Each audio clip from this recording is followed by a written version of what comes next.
Hi guys! For today's video ay magluluto ako ng breakfast na request ni Kuya.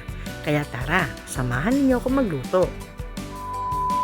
Para sa ating corned beef version 2.0, ang kailangan natin ay, syempre, ang ating main ingredients, ang corned beef, kahit anong brand, pwede.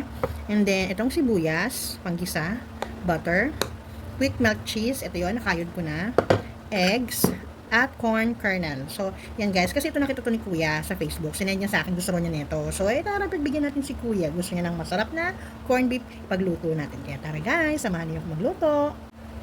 So, bago ako mag-gisa, i-crack ko na itong babatikin ko na yung egg natin para mamaya isasalin ko na lang o ibubuhos ko na lang sa kawali. Hindi na ako mahirapan guys. So, ayan. Batihin muna natin yung egg. Yan. Batihin natin mabuti. So, okay na to. So, lagyan na natin yung butter natin. Yan. Ito lang butter. Tapos, habang hinihintay natin siya totally malutaw, ilagyan na natin yung ating corn. Yan. Ituin muna natin to guys. So, guys, to okay na to. So, ito, sasandukin muna natin. Lipat natin dito guys. Wait lang. Yan. Set aside muna natin to guys kasi magigit na tayo ng corned beef. Ayan. Same pan, lagay na rin natin ulit itong butter.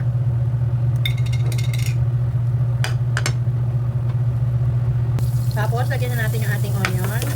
Kahit anong onion pwede ha, pwedeng red, pwede itong white. So ito yung meron ako, kaya ito yung panggigisa natin. Tapos lagyan na natin yung corned beef natin. Kahit anong brand ulit ko, kahit anong brand ng corned beef pwede. Guys, ang bango niya, promise. So, tutuyan muna natin to ha. Balikan natin pag luto na. So, ito na siya guys. Tutuyuan na siya.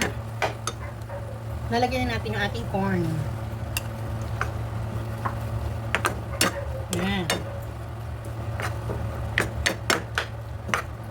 Balikan natin siya pagka medyo yung tuyong-tuyo na siya ha. Tapos guys, lalagyan natin yung ating egg. Ang sarap guys. Grabe. Diba? I-spread natin yung egg. Ayan. Tapos, ibubudbud na rin natin guys yung ating cheese. Ayan. O, diba? Yummy. Malinis yung kamay ko ha. Ayan. Kalat natin. Tapos, tatakpan natin siya guys. Para mag-melt yung cheese.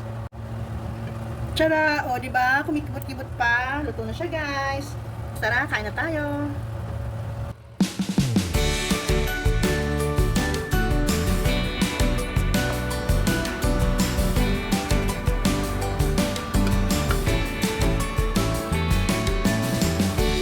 Ito na po ang version ko ng cheesy corned beef. Sana nagustuhan nyo. Thank you for watching. Bye!